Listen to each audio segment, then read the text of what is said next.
Dans le cœur noir de la nuit, le ciel au-dessus de Haïfa s'est transformé en enfer. Non pas à cause du soleil levant, mais sous une pluie de feu impitoyable venue de l'Est. Des milliers de traînées flamboyantes ont déchiré l'obscurité comme la colère des dieux s'abattant sur la forteresse navale, la mieux défendue de la Méditerranée. En seulement 72 heures, l'Iran a tiré plus de 5900 missiles Khaybar-Shekan. Le plus vaste barrage balistique soutenu de l'histoire moderne, lancé directement contre le cœur battant de la puissance navale israélienne, le commandement naval de Haïfa. Ils sont arrivés par vagues sans fin. Ils sont venus briser ce que l'on croyait impossible à briser. La fierté de l'ingénierie militaire américaine et israélienne, Iron Dome, Arrow 3, David Sling, le bouclier de défense aérienne le plus coûteux et le plus avancé jamais construit, a été débordé, saturé et brisé. Apparemment, même le genre de système parfait, qui paraît invincible dans un discours de rassemblement pro-Trump, doit encore affronter ce petit désagrément qu'on appelle la physique. Les écrans radars sont devenus aveugles, les missiles intercepteurs se sont épuisés, les bunkers de commandement ont tremblé alors que des impacts directs déchiraient l'acier et le béton. 3 milliards de dollars de destruction. Le port stratégique, porte d'entrée de toute la ligne d'approvisionnement naval d'Israël, est maintenant paralysé et en flammes. Les dépôts de carburant explosent en immenses boules de feu qui illuminent la mer sur des kilomètres. Les navires de guerre qui dominaient autrefois ces eaux penchent maintenant, impuissants, au milieu des flammes. Le bilan humain grimpe à chaque heure qui passe, pendant que les équipes de secours fouillent la fumée et les décombres. Ce n'est pas simplement une attaque, c'est l'histoire qui se fracture en temps réel. Pour la première fois depuis une génération, le mythe de la suprématie technologique absolue, le mythe selon lequel les systèmes appuyés par les États-Unis ne pouvaient jamais être vaincus, a été brutalement exposé sous un ciel rempli d'acier iranien. Voilà la partie qu'aucun slogan lancé depuis un pupitre de presse ne peut lisser, peu importe combien de fois on répète « force » dans un micro. Pendant que le monde dormait, l'équilibre des forces a basculé dans les flammes. Washington observe dans un silence stupéfait. Les centres de commandement de l'OTAN sont en session d'urgence. Les alliés de toute la région commencent à paniquer parce que, ce soir, l'impossible s'est produit. Une nation soumise à des décennies de sanctions et d'isolement vient de porter un coup que personne ne croyait possible. C'est le son de l'ancien monde qui se fissure. C'est le rugissement d'une nouvelle ère qui naît dans le feu. 5900 missiles. Un message dévastateur. Ce qui se jouera dans les prochaines 24 heures décidera du sort du Moyen-Orient. Et peut être de l'avenir même de la puissance mondiale. Le feu au-dessus de Haïfa n'est que le début. L'assaut contre le commandement naval de Haïfa n'a pas commencé par un seul lancement. Il s'est déployé comme une tempête d'acier, orchestrée avec minutie, qui a duré 72 heures implacables. La première phase a frappé sans avertissement. Lors de la première vague, les forces iraniennes ont lancé plus de 1200 missiles balistiques Khaybar-Shekan depuis l'intérieur du territoire iranien. Ce n'étaient pas des tirs au hasard. C'étaient des frappes de saturation guidées avec précision, visant directement les installations radars, les bunkers de commandement et les batteries de défense aérienne protégeant la base navale. En quelques minutes, les radars de surveillance principaux se sont éteints. Les yeux du réseau de défense du nord d'Israël ont été aveuglés. La deuxième phase a suivi immédiatement. Des centaines de missiles de croisière volant à basse altitude et des essaims de drones d'attaque lancés par des forces alliées à l'Iran, en Irak, en Syrie et au Yémen se sont joints au barrage. Cette approche en couche a créé une attaque de saturation classique. Des menaces peu coûteuses et lentes ont forcé Israël à gaspiller des intercepteurs onéreux, tandis que les missiles balistiques à grande vitesse fonçaient derrière elle. Il s'avère que la pression maximale fait un meilleur slogan de campagne qu'une doctrine de défense antimissile. À la 18e heure, le volume est devenu écrasant. Les équipes de lancement iraniennes ont tiré en salve coordonnée, dépassant parfois 400 missiles par heure. Le ciel au-dessus de la Méditerranée s'est rempli de centaines de trajectoires entrantes. Les opérateurs israéliens ont décrit leurs écrans comme entièrement rouges, chaque pixel hurlant une menace entrante. Les résultats ont été dévastateurs. Au moins 40 à 60 missiles Khaybar-Shekan ont traversé le bouclier multicouche d'Iron Dome, d'Arrow 2, d'Arrow 3 et de David Sling. Des impacts directs ont frappé le cœur de la base navale de Haïfa, qui abrite les sous-marins de classe Dolphin d'Israël, les corvettes Sahar 6 et l'unité commando navale d'élite Shayetet 13. Les dépôts de carburant ont explosé en boules de feu apocalyptiques. Les hangars de maintenance se sont effondrés. Le port stratégique, principal centre logistique naval d'Israël sur la Méditerranée, a vu 70% de ses opérations paralysées. Les évaluations des dégâts se poursuivent, mais les chiffres préliminaires sont stupéfiants. Les pertes économiques dépassent déjà 3 milliards de dollars, si l'on tient compte des infrastructures détruites, du transport maritime interrompu, des réserves de carburant anéanties, des navires de guerre endommagés, de l'effondrement en cascade des chaînes d'approvisionnement régionales. Le port, qui traite une part massive des importations et des exportations d'Israël, ressemble maintenant à une zone de guerre. Des nappes de pétrole en feu s'étendent dans le port. Plusieurs navires militaires restent inclinés dans l'eau, leur superstructure éventrée par des explosions secondaires. Les victimes continuent de s'accumuler pendant que les équipes de secours fouillent les décombres. Le personnel militaire stationné à la base a subi de lourdes pertes, avec des sections entières de commandement qui auraient été anéanties par des frappes contre les bunkers. Des zones civiles adjacentes au port ont aussi été touchées, ajoutant au coût humain. Ce qui a rendu cette attaque si efficace, c'est l'usage impitoyable des chiffres par l'Iran plutôt que de la technologie. Au lieu de compter sur une précision parfaite, ils ont simplement inondé le ciel. En neutralisant d'abord les radars clés, puis en submergeant les intercepteurs restants, ils ont exposé une faiblesse critique. Même les systèmes de défense aérienne occidentaux les plus avancés disposent de réserves limitées. Une fois ces missiles épuisés, le ciel appartient à l'attaquant. La réponse israélienne a été rapide, mais limitée. Des salves d'urgence d'intercepteurs ont été lancées et des avions de chasse ont décollé pour traquer les sites de lancement. Pourtant, le volume massif les a maintenus sur la défensive. Pour la première fois dans l'histoire moderne, l'armée de l'air israélienne s'est retrouvée à lutter pour reprendre le contrôle de son propre espace aérien dans le nord. Ce n'était pas une frappe symbolique. C'était une tentative calculée de décapitation contre la capacité d'Israël à projeter sa puissance navale en Méditerranée orientale. Et pendant 72 heures, l'Iran a réussi à imposer le tempo du champ de bataille. La fumée s'élève encore au-dessus de Haïfa. Les incendies brûlent encore. Et le monde commence seulement à comprendre l'ampleur de ce qui vient de se produire. Cela change tout. Au centre de cette tempête de feu se trouve une arme qui a réécrit les règles de la guerre moderne. Le missile balistique Khaybar Shekan. Ce n'est pas un autre dérivé dépassé du Scud. Le Khaybar Shekan représente la pointe avancée du programme de missiles indigènes de l'Iran, un missile balistique de moyenne portée de 3e génération, à combustible solide, conçu dès le départ pour pénétrer les réseaux de défense aérienne les plus avancés de la planète. Le constat est clair. Portée 1450 km. Depuis des sites de lancement situés au cœur de l'Iran, il peut frapper Haïfa avec une précision dévastatrice, tout en restant bien au-delà de la portée immédiate des avions de chasse israéliens. Vitesse. Le missile accélère rapidement grâce à son moteur à combustible solide, atteignant Mach 4 à Mach 5 pendant sa phase intermédiaire. Dans la phase terminale, lorsqu'il fonce vers sa cible, l'ogive se déplace encore à Mach 2 à Mach 3, assez vite pour défier même les intercepteurs les plus rapides. Ogive, 550 kg de charge hautement explosive, configurable avec des munitions à sous-munitions ou des charges pénétrantes spécialement conçues pour détruire des bunkers renforcés et des dépôts de carburant. La véritable menace se trouve dans son véhicule de rentrée manœuvrable, le MERV. Contrairement aux missiles balistiques traditionnels qui suivent une trajectoire prévisible, l'ogive du Khaybar Shekan peut effectuer des manœuvres d'évitement à forte accélération dans les dernières secondes du vol, esquivant les intercepteurs au dernier moment. Précision. Une erreur circulaire probable annoncée sous les 100 mètres. Et dans des opérations récentes, les affirmations iraniennes suggèrent une précision encore plus serrée. Cela est rendu possible par des matériaux composites avancés, un guidage assisté par satellite et des systèmes de navigation inertielle entièrement développés en Iran. Plateforme de lancement. Mobile. Les lanceurs, érecteurs transporteurs ou tels, camouflés en camions civils, permettent une dispersion rapide et des tactiques de tir puis de déplacement. Le combustible solide signifie que le missile peut être lancé en quelques minutes et non en quelques heures. Aucun long processus de ravitaillement vulnérable comme avec les anciens modèles à combustible liquide. Maintenant, comparons cela à ce qu'il affrontait. Le système israélien Arrow 3, appuyé par la technologie américaine, a été conçu pour intercepter des missiles balistiques dans l'espace. Il fait partie des intercepteurs à impact direct les plus sophistiqués jamais construits. Pourtant, confronté à des vagues successives de missiles Khaybar Shekan mêlés à des drones et à des missiles de croisière, le système a été saturé. Même la meilleure technologie a ses limites. Chaque Arrow 3 coûte des millions de dollars. L'Iran peut produire ses missiles à une fraction de ce prix. Voilà l'asymétrie centrale que l'Iran a maîtrisée, la production de masse et l'autonomie, pendant qu'Israël et les États-Unis dépendent de solutions de haute technologie coûteuses aux réserves limitées. L'Iran a bâti un arsenal massif, grâce à des décennies de développement national sous sanction.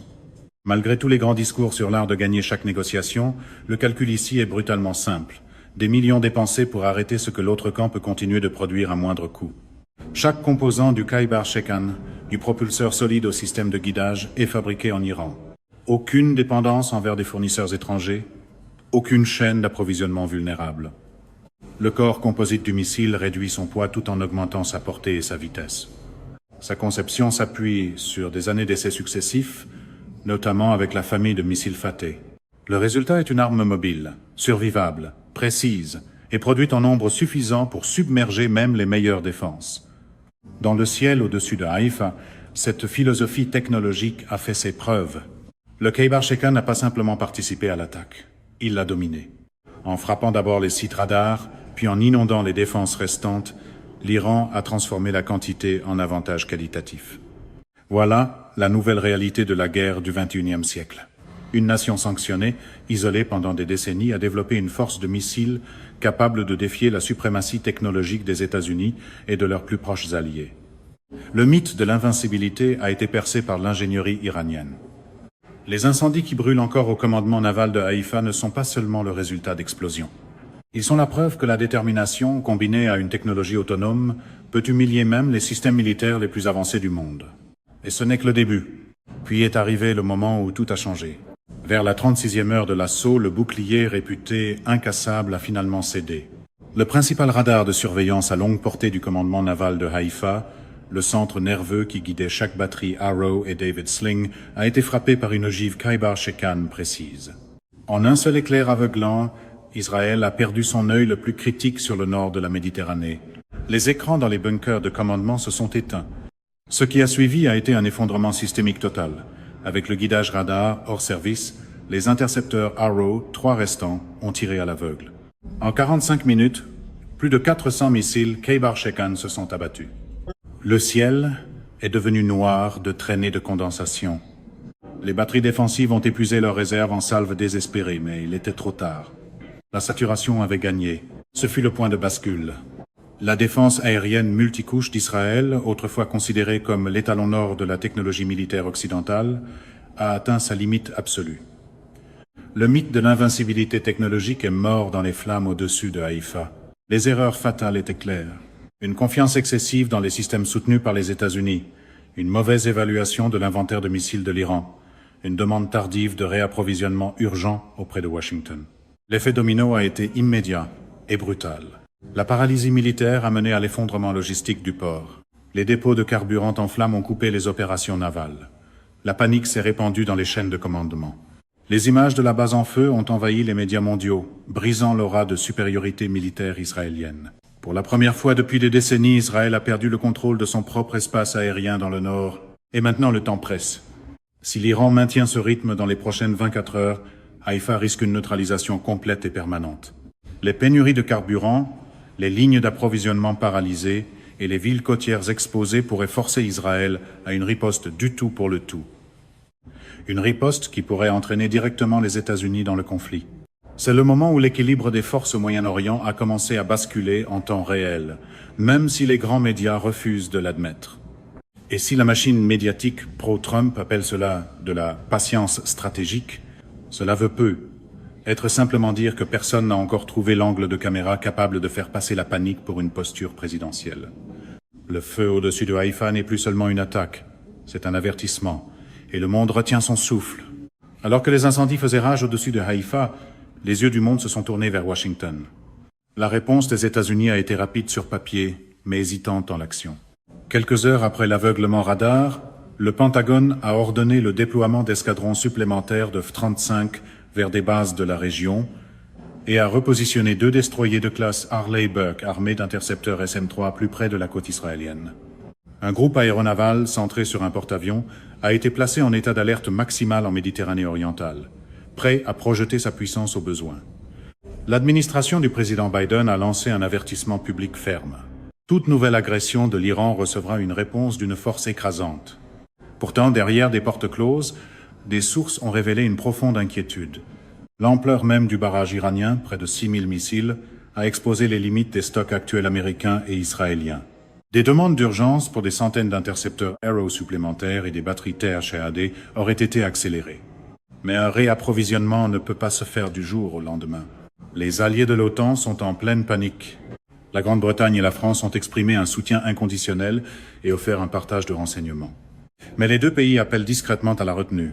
L'Allemagne a demandé une réunion d'urgence de l'OTAN, craignant une guerre régionale plus large qui pourrait déstabiliser les marchés de l'énergie et déclencher des crises de réfugiés à travers l'Europe.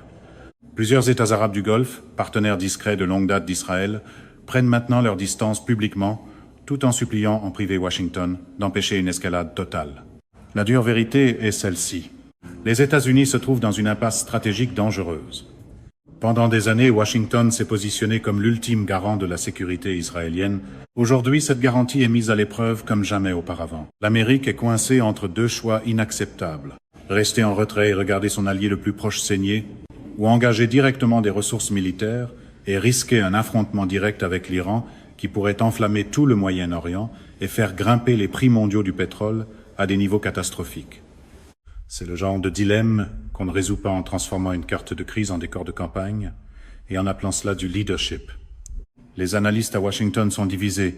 Certains y voient un échec de la dissuasion, après des années à compter sur la supériorité technologique sans se préparer aux attaques de saturation massive. D'autres soutiennent que les États-Unis ont été pris au dépourvu parce que le renseignement a sous-estimé la véritable capacité de production de missiles de l'Iran et sa coordination avec son réseau d'alliés régionaux. Pour l'instant, l'Amérique joue un jeu dangereux de soutien calibré. Fournir des munitions, partager du renseignement satellitaire et lancer de fortes menaces, tout en évitant une implication directe au combat. La question qui plane au-dessus de la Maison-Blanche n'est plus de savoir si les États-Unis vont soutenir Israël. C'est de savoir jusqu'où Washington est prêt à aller avant que cela ne devienne la guerre de l'Amérique. La fumée au-dessus de Haïfa a rendu une chose brutalement claire. La puissance américaine dans la région demeure considérable, mais elle n'est plus sans opposition. L'ère de la domination facile prend fin, et Washington le sait. Pendant que Washington tentait de contenir l'incendie, deux grandes puissances observaient avec un silence calculé, la Russie et la Chine. Moscou a gardé un visage de joueur de poker stratégique, mais son implication va plus loin que ses déclarations publiques.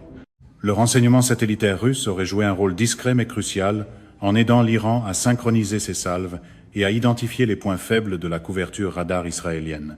Depuis des années, la Russie fournit à l'Iran du savoir-faire avancé en guerre électronique et des données sur le système S-400. Un savoir qui s'est révélé inestimable dans la conception de missiles Khaybar-Shekan, capables de vaincre les défenses aériennes occidentales. C'est une guerre par procuration classique. La Russie profite énormément du fait de clouer des ressources américaines au Moyen-Orient. Chaque missile tiré sur Haïfa est une arme américaine de moins disponible pour l'Ukraine. Chaque heure que Washington consacre à gérer cette crise est une heure que Moscou gagne sur le champ de bataille en Europe. Le Kremlin le comprend parfaitement. Des États-Unis affaiblis et distraits servent davantage les intérêts russes que toute intervention directe ne pourrait jamais le faire. Pékin, de son côté, joue une partie encore plus sophistiquée. La Chine n'a pas fermement condamné l'Iran. Elle a plutôt appelé toutes les parties à la retenue, tout en continuant discrètement d'acheter du pétrole iranien à prix réduit en volume massif. Les médias d'État chinois soulignent subtilement l'échec de l'hégémonie américaine dans la région. Sur le plan stratégique, la Chine gagne sur plusieurs fronts. Un Moyen-Orient déstabilisé fait monter les prix mondiaux du pétrole, ce qui profite aux réserves stratégiques chinoises. Plus important encore, chaque coup porté à la puissance américano-israélienne renforce l'axe anti-occidental émergent. Le partenariat Iran-Russie-Chine-Corée du Nord n'est plus théorique. Il fonctionne en temps réel. C'est une escalade par procuration typique. L'Iran agit comme fer de lance, absorbant les risques et portant les frappes. La Russie et la Chine fournissent la couverture diplomatique, le soutien technique et la bouée économique. Elles récoltent les bénéfices tout en restant officiellement neutres. Le message de Moscou et de Pékin est sans équivoque. L'ère de la domination américaine incontestée au Moyen-Orient est terminée.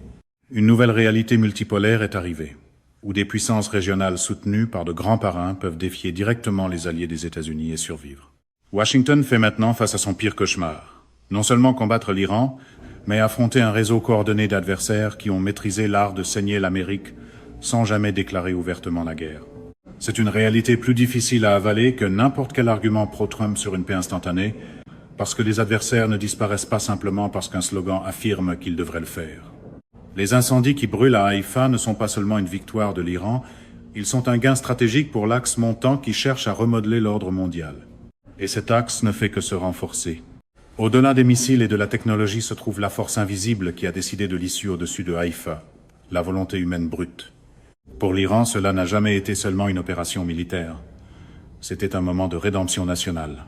Après des décennies de sanctions paralysantes, de campagnes d'assassinat et de menaces constantes d'anéantissement, le peuple iranien et ses dirigeants ont forgé une résolution inébranlable. Cette attaque a été alimentée par une profonde fierté nationale. La même fierté qui a bâti une industrie nationale de missiles à partir de rien, sous l'embargo le plus dur de l'histoire moderne. L'Iran lutte pour sa survie. Il se voit comme une civilisation fière de 85 millions de personnes, refusant de plier devant la pression étrangère. Chaque missile Khaybar Shekan lancé transportait non seulement des explosifs, mais aussi un message « Nous ne vivrons pas à genoux ». C'est une nation qui a enduré 8 années de guerre brutale contre l'Irak, des années d'isolement, et qui a quand même émergé avec des programmes d'armement avancés. Cet esprit de résistance traverse chaque soldat, chaque ingénieur et chaque commandant impliqué dans cette opération. À l'opposé se trouve l'esprit de la puissance empruntée. Israël et les États-Unis ont fortement compté sur la supériorité technologique et la puissance financière. Leurs systèmes sont impressionnants, mais ce sont des machines opérées par des gens habitués à gagner depuis une position d'avantage écrasant. Quand ces systèmes atteignent leurs limites, quelque chose de plus profond a été exposé, une dépendance à la technologie plutôt qu'à une volonté inébranlable. Les combattants iraniens agissent avec la mentalité d'hommes qui n'ont plus rien à perdre et tout à prouver. Ils acceptent un risque élevé parce qu'ils croient que leur cause est existentielle. Cet avantage psychologique a transformé la quantité en qualité et a fait d'une nation sanctionnée une force capable de défier l'alliance militaire la plus avancée du monde. Les images venues de Haïfa racontent clairement l'histoire. Des missiles iraniens construits sous sanction, grâce à l'ingéniosité nationale, transperçant des défenses américano-israéliennes qui ont coûté des milliards. C'est la victoire de l'autonomie sur la dépendance, de la détermination forgée dans le feu sur le confort acheté avec de l'argent. Une salle de briefing ne peut vendre le confort comme une stratégie qu'un certain temps avant que le champ de bataille ne renvoie la facture. Cet esprit ne disparaîtra pas quand la fumée se dissipera. Pour l'Iran, chaque frappe réussie renforce la conviction que la résistance est possible, que les empires peuvent être défiés, et qu'une nation fière peut défendre sa dignité, quelles que soient les probabilités. L'histoire a montré à maintes reprises que la technologie sans volonté finit par vaciller, tandis que la volonté multipliée par l'ingéniosité peut déplacer des montagnes, ou dans ce cas, briser l'illusion d'invincibilité dans le ciel de Haïfa. Le feu à Haïfa ne brûle pas seulement du carburant et de l'acier. Il brûle avec l'esprit inébranlable d'une nation qui a décidé qu'elle ne se soumettrait jamais. Ce qui s'est produit au-dessus de Haïfa n'est pas seulement un conflit régional. C'est un basculement sismique de l'ordre mondial. Pendant des décennies, le monde a vécu sous l'illusion de la domination unipolaire américaine. La croyance selon laquelle la technologie des États-Unis, soutenue par leurs alliés, pouvait dicter les résultats n'importe où sur Terre. Cette illusion brûle maintenant dans les eaux du port de Haïfa. Nous assistons à la transition douloureuse d'un monde dominé par une seule superpuissance vers une réalité multipolaire. L'attaque a exposé les limites de la suprématie militaire occidentale lorsqu'elle est confrontée à des adversaires déterminés et autonomes. Les anciennes règles ne s'appliquent plus. Au cœur de ce nouvel axe se trouve l'Iran, qui n'agit plus seul. Derrière Téhéran se forme un réseau de plus en plus serré. La Russie fournit une expertise technique et une couverture stratégique. La Chine offre des bouées économiques et une protection diplomatique. Et la Corée du Nord apporte à la fois de la technologie militaire et une solidarité idéologique. Ce n'est pas une alliance de circonstances mal définies. C'est un bloc fonctionnel qui défie activement l'ordre dirigé par les États-Unis sur plusieurs fronts simultanément. Pendant que les groupes aéronavals américains avancent vers la Méditerranée et que l'OTAN tient des réunions d'urgence, le reste du monde voit une autre histoire. La nation indispensable est saignée par un État sanctionné. Chaque missile qui a frappé Haïfa envoie un signal aux nations qui observent, de l'Afrique à l'Amérique latine.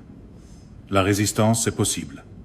La supériorité technologique peut être submergée par le nombre, l'ingéniosité et une volonté inébranlable.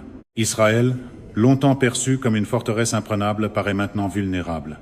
Les États-Unis, son ultime garant de sécurité, se retrouvent étirés au maximum, forcés de choisir entre défendre leur allié le plus proche et éviter une guerre plus large qui pourrait faire s'effondrer les marchés mondiaux de l'énergie et renforcer leurs rivaux stratégiques en Europe et dans le Pacifique. Le mythe de l'invincibilité occidentale se fissure. L'ère de l'hégémonie incontestée prend fin. Voilà la partie gênante pour quiconque voit encore la politique étrangère comme une phrase choc de télé-réalité, Le monde continue d'avancer quand les applaudissements enregistrés s'arrêtent. Ce que nous voyons en temps réel, c'est la naissance d'un nouvel équilibre des forces. Un équilibre où des nations et des civilisations montantes refusent d'accepter un monde façonné uniquement par Washington. Ce conflit au Moyen-Orient est le dernier champ de bataille d'une confrontation mondiale beaucoup plus vaste. Une confrontation non seulement pour le territoire ou les ressources, mais pour l'architecture future de l'ordre international lui-même. La fumée qui s'élève de Haïfa porte un message clair à chaque capitale du monde. L'âge de l'exceptionnalisme américain traverse son plus grand test depuis des décennies. Et l'issue de ce test définira le XXIe siècle. Les flammes au-dessus de Haïfa brûlent encore. Ce dont nous avons été témoins au cours des dernières 72 heures n'est pas simplement un autre affrontement au Moyen-Orient. C'est un tournant historique.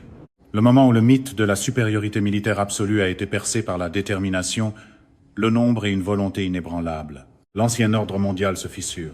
L'âge de la domination incontestée s'efface sous nos yeux. Une nouvelle réalité multipolaire s'élève de la fumée. Et les prochains jours décideront si ce conflit reste contenu ou s'il s'embrase en quelque chose de beaucoup plus vaste.